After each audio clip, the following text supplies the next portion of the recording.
It's Tuesday, September 26th, 2023. And this is Uranium Spotlight, your weekly podcast dedicated to delivering the latest news and events shaping the uranium fuel market and its critical role in the global energy landscape. Brought to you by PurePoint Uranium Group, trading on the TSX Venture and the OTCQB. PurePoint actively operates a portfolio of advanced uranium projects in the world's richest uranium district and has established partnerships with some of the largest uranium suppliers worldwide. While our passion for this subject is undeniable, it's essential to clarify that the information presented here is not investment advice. Instead, our goal is to offer an unbiased and comprehensive review of recent events that could impact uranium prices. And now your host, Chris Frostad.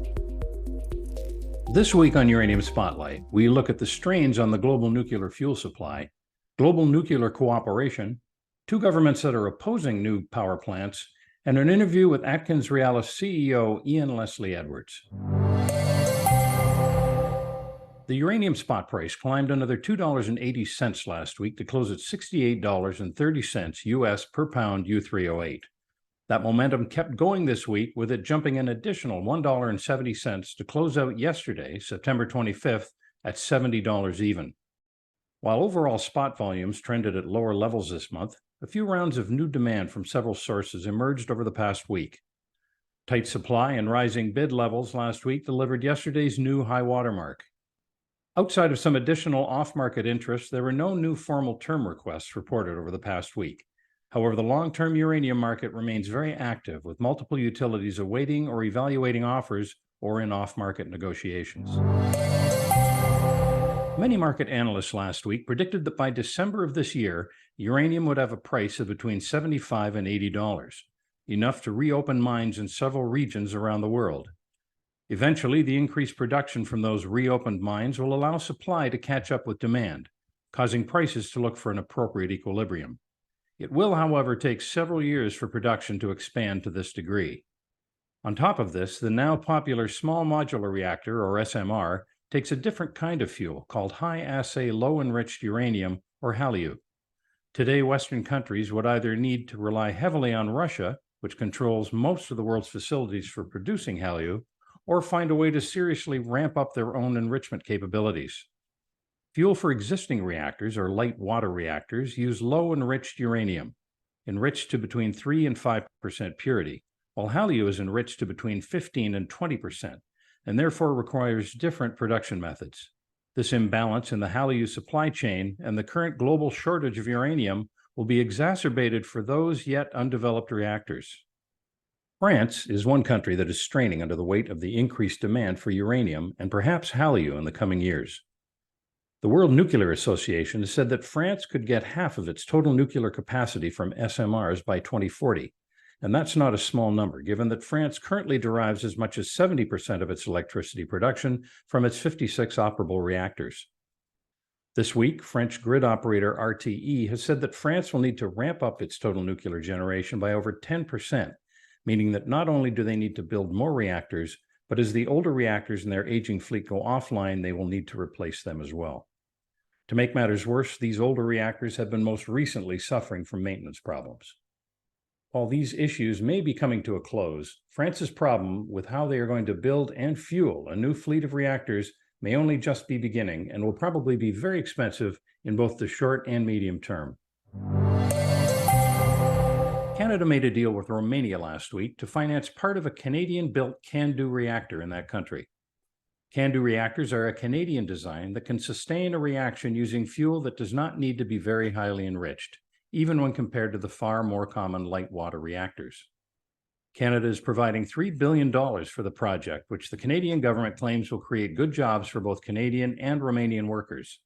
The project will also support the wider goal of supporting European energy security.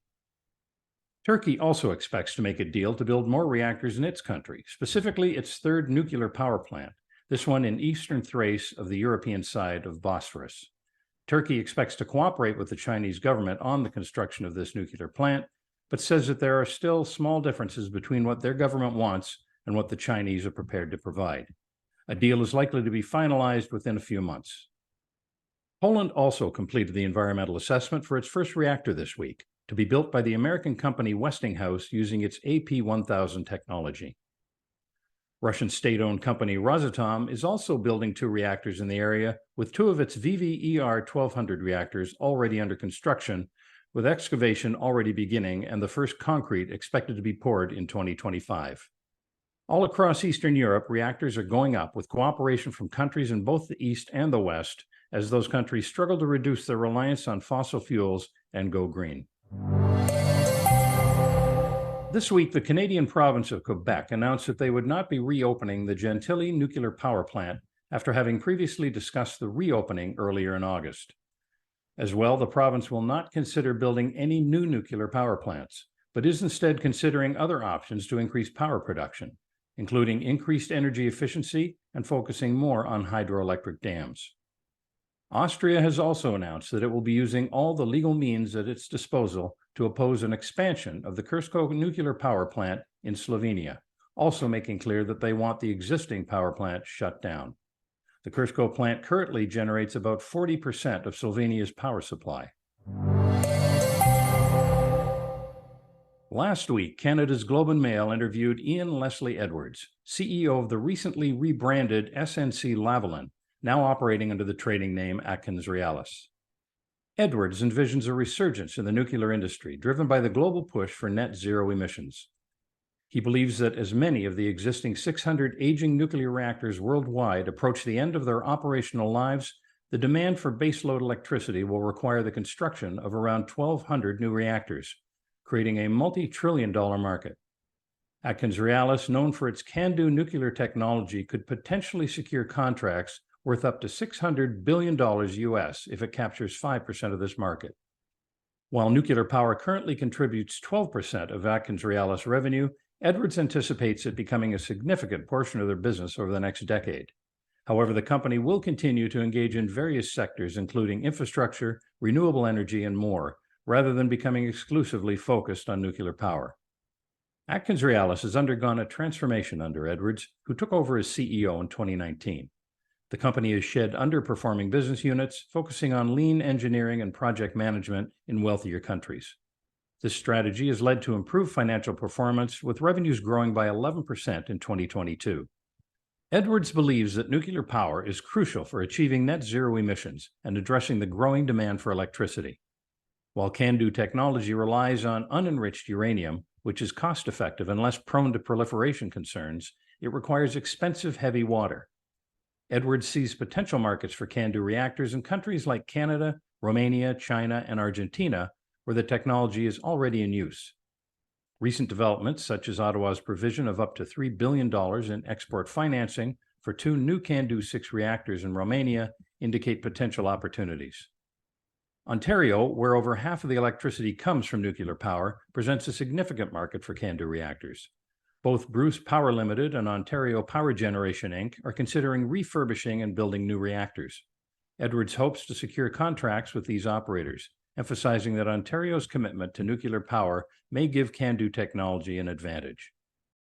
Ian Leslie Edwards believes that the global move towards net zero emissions will drive a revival in the nuclear industry, with AtkinsRéalis potentially benefiting from the construction of new reactors. While there are challenges such as competition from other nuclear technologies, the company sees opportunities in global markets. And that wraps up your Uranium Spotlight coverage for this week. For more news and events from the world of uranium, please tune in next week to Uranium Spotlight. You've been listening to Uranium Spotlight, your weekly podcast dedicated to delivering the latest news and events shaping the uranium fuel market and its critical role in the global energy landscape. Brought to you by PurePoint Uranium Group, advancing its position as the premier uranium explorer in the world's richest uranium district. Join us again next week for Uranium Spotlight.